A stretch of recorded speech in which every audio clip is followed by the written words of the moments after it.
Welcome in, everybody, to the NASCAR Bristol night race breakdown for tonight. Cutoff race for the playoffs. Should be a fun one. Before we get into things, housekeeping stuff. If you've not joined us, be sure to hop over into our Discord by clicking the link in the description of the video. That'll take you to our sign-up page. From there, you can grab a monthly, yearly, weekly package for either an individual sport or all sports. And we have tons going on, even, just today, college football, baseball. There's a couple slates there that we've got you covered for.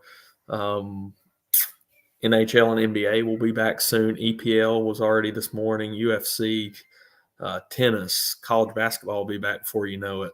And of course, all the NASCAR series, NFL tomorrow. We'll have a show for that tonight. Hoping to try to get Chris on. We're trying to plan a time that we can get back together. And hopefully we're going to try to do that for the NFL show tonight. So we'll see if that works out. But if not, maybe for one of these NASCAR shows or a few of them before the end of the year, we can get Chris and I back together for sure. So looking forward to that. So without further ado, let's hop in, talk some Bristol. So high-level stuff we've talked about the last few weeks, I mentioned at the end of the show last week with Dominators as we come back here, 500 laps, 15-second laps or so you're looking at. Going to be lots of Dominator points available, lots of fastest laps and laps led. You're going to want the fastest cars that are racking up those points or, ones that are out front. We'll talk about the guys out front, Larson and Bowman, pretty extensively here in a bit. But, if you get out front and you've got track position here to lead laps, in a lot of cases you can do that for, a good chunk of the race, 50 to 100 laps, just kind of rattles off pretty quick here with you being out front. So kind of looking into that, I'm going to go minimum of 2 guys that I think are Dominators. And that, doesn't have to be people just starting in the front. It can be people towards the back as well if they have speed. And we'll talk about some of those guys. So hopping in, you've got at the very top Denny Hamlin, who's won 2 straight here. You've got 2 straight on the asphalt. You've got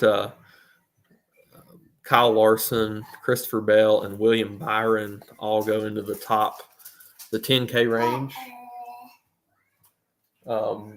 And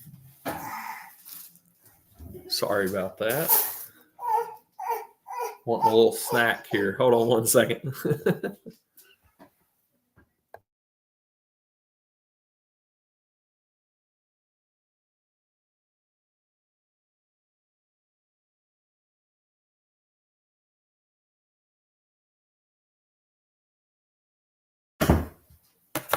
Oh, the joys. Anyway, this top range, I think, we have a lot of really good cars here. Hamlin has the recent history. He's always been good here at Bristol. I slightly prefer a couple guys below. You've got Kyle Larson, who has always been really, really good here. He loves that top line, and he loves to ride around the top. So when that comes in, he's going to probably look, really good, move to the front, and he's already starting on the front row. So good track position for him. So I think, he can lead quite a few laps here. Then you got Christopher Bell, who I think is a guy that may not jump out front really early on and lead, but he could hang around and be a later race guy at the top. And then you've got William Byron, who is one of those – sorry, guys. You've got William Byron, who is one of those fast from practice. Hendrick was really fast. So Larson and Byron fit that build. They start towards the front with their teammate Bowman, who's on the pole. So going to be one of those guys, I would guess, getting out front early for sure. I think Byron has that upside to hang around up front and lead. So all those guys are in play. Currently, I rank them Larson, Bell, Byron, Hamlin. See if that changes. I don't think my thoughts on that top range will really change as we get closer to the race here and I finalize rankings here on the sheet. Moving on down, the 9K range is not a ton that I want to get to here, but Chase up to Buescher. Chase has been solid here, starting at the bottom there at 9K. Starts 10th. Again, Hendrick was fast. If you wanted to play him, I couldn't fault you for it. The rest of this range is really place differential looks. Ryan Blaney is my favorite of the bunch. He always brings a good car here, and he was really fast in practice. One of the top couple cars in 5, 10, 15 lap average. So really interested in him, starting 22nd. Then you've got Buescher and Keselowski, both 17th and 23rd. They've ran really well here.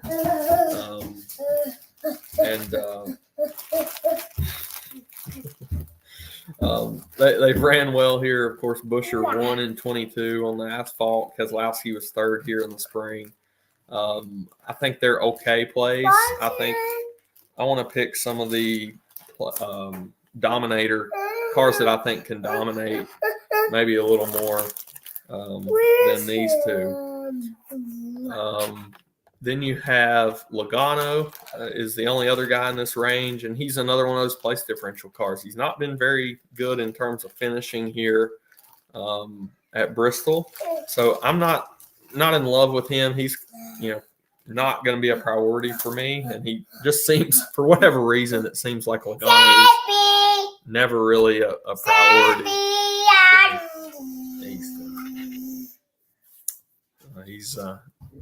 He's happy right now. But Blaney would be, my favorite of this group. After that, if you want to take a shot on Chase being a dominator or Buescher or Keselowski, wouldn't fault you there based on the recent history.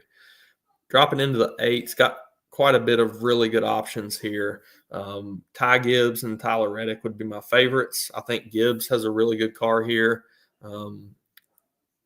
He was first in 5 lap and fell way off in the 10 and 15. So I'm not real sure what happened with that. I would guess those kind of came on different runs, not all in the same run. So practice, we were talking about it in chat. Practice was all together in about a 50 minute session. So don't have any different groups, but you could definitely have your 5 or 10 lap average be on different runs during practice. And looks to me that's what happened here. But Gibbs, I think he has a really fast car, and he has a little bit of place differential built in, 8,700. So like him quite a bit. Reddick has just been, Josh and I had talked about him quite a bit recently, and how good a form that he's been in. Starts 15th, very similar in terms of the play of Ty Gibbs. Just, wasn't very good in practice, but I think he can overcome that. Kyle Busch back at the top of this range, big place differential upside at starting 29th, but didn't show a ton of speed. Last year, he was 25th here. I don't have a ton of confidence, but, it's one of those that if you wanted to run on the recent form that he has, and he's really building here towards the end of the year. So I think you could maybe talk me into to get to Kyle Busch, but I think there's just other options. Again, I want to target the dominators even more so than the place differential drivers. Truex starts 4th. He was second here in the spring. I think he's a secondary dominator. He's the first non-Hendrick starter there at 4th. I think you could definitely get to him. Barry, 25th. We think of him as a short track guy, so I suppose you could play him. He was 12th here in the spring in the same car, so he's a fine option. Wish he was in the 7s. Chastain, not really going to get to him starting 12th. I don't see him as a dominator, so not going to play him starting there. As we drop down into the sevens, we get a couple guys that are similar in that they are starting in the top 5. Bowman being on the pole at 7,600. I think he's a really good option here. I think he can get out and lead 50, maybe 100 laps early on in this race. You could play that a couple different ways. If you think it's him or Larson, maybe you don't play both. But, in this long of a race, you could still play both because they could both lead. Chase Briscoe is a guy who runs really well at steep tracks. He just won Darlington. I think he's in play as a secondary dominator too, just for cheap. I mean, you really only need those guys to lead 50 to 100 out of these 500 and stay in the top 5 or 10, and they're solid plays. Austin Cindric, he starts 27th, 7,200. If you look at practice, he was really good in all the lap averages. All right, we'll go in a few minutes. All right, a few minutes. Here, you want to sit up here? So Cindric is 7,200. I think he's a very good play just based on that speed in practice. Bubba had some speed in practice as well. He starts 11th. Maybe he's one of those secondary dominators too. I'll help. Well, tell me who's going to win the race tonight.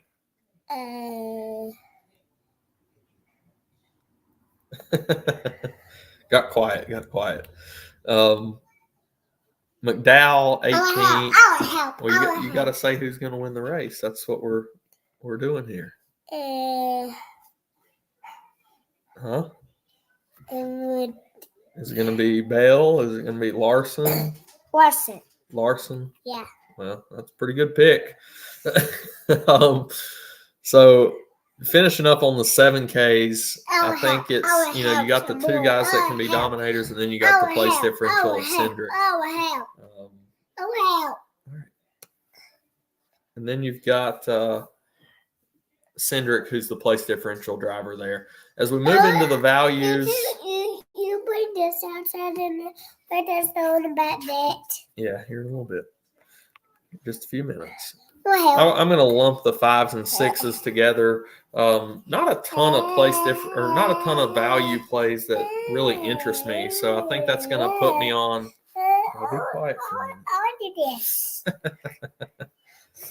He's excited to help here. So we got, in the 6s, you got Easton. All right. I will watch Stripes on your phone. All right, here you go. All right, there you go.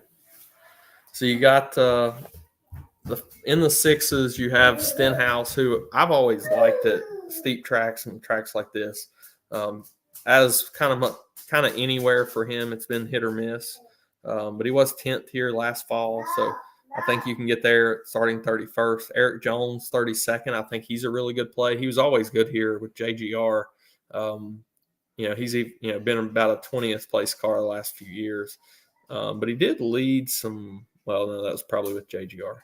So I think Jones is a fine play. Both those guys, 31st, 32nd starting. And then you got 30th, Austin Dillon, who I think is in play as well. I mean, similar thoughts to this team. RCR as a whole haven't been great here when we talked about Kyle Busch, but starting 30th and 6K is a little different than where the price tag of Kyle Busch is. So definitely could get behind some Austin. And then you got Harrison Burton, who might be a little bit desperate here, 34th. Ran well here in 22. Not so much the last couple times here on the asphalt.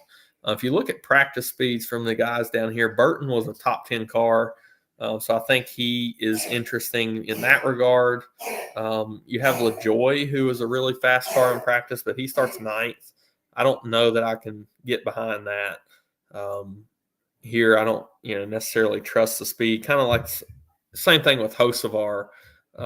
Maybe the speed is for real, but I don't think you can really get there and play him. Suarez starts 35th. Wasn't very good in practice, the team as a whole, but 35th is definitely doable. Get you a top 20, top 15, and pay off possibly.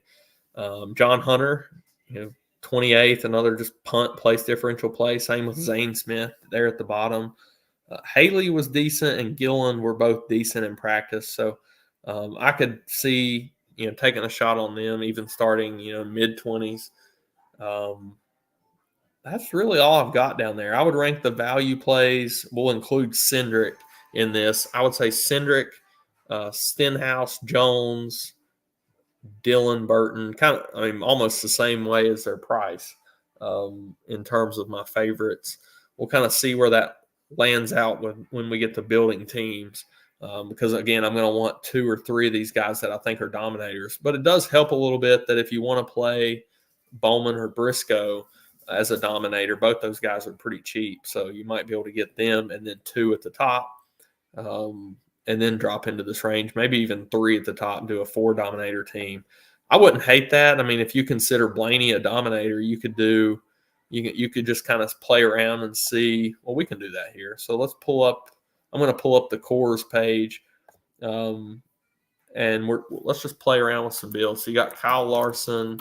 Let's just say you do the Hendrick team for the dominators. Then you play Blaney and then Cindric as my favorite value down there. Then you got 76.50. So I don't think you can get 3 at the very top. I mean, you'd have to play, well, if you play Ricky or Jones, where does that get you back up to? Might get you back up to 9K. That's Chase. I mean, if you want to keep going on the Hendrick stack, but you could leave a few hundred and play Ty or Tyler Reddick. So I think that's a really interesting team where it almost looks like it's 4 dominators, but you can play Blaney as a really good place differential play. And then you've got Bowman, who needs to lead laps at that starting position. Larson's going to need to lead laps, do something of that nature. And then you throw in this last guy who can also lead laps. So you get a lot of those really good cars, and that's something that I talk about at long races. I like to get what I think are the fastest cars because I think that will, outperform as the race goes on. There's a lot of time to make up the difference. So I will have rankings, as you can see here, up here in just a bit for tonight's race. We will also have cores. I'll have those on the sheet and probably post them in the chat as well. Again, be sure to join us tonight for we got a lot going on tonight. We've got, of course, NASCAR, college football. We got the night slate and the late night slate. I think I've already got rankings, not cores, but rankings up for the night slate for college. And then DOB is going to have coverage of the late night slate. And then, like I said, we're going to be back here on the channel after the races, maybe going on. Maybe we'll talk some NASCAR as it goes. But we'll be back for the NFL show. So hope to see everybody for that one. Good luck to everybody tonight. And we'll see who gets eliminated tonight. Should be a fun one as always for these elimination races. And we'll see you next week.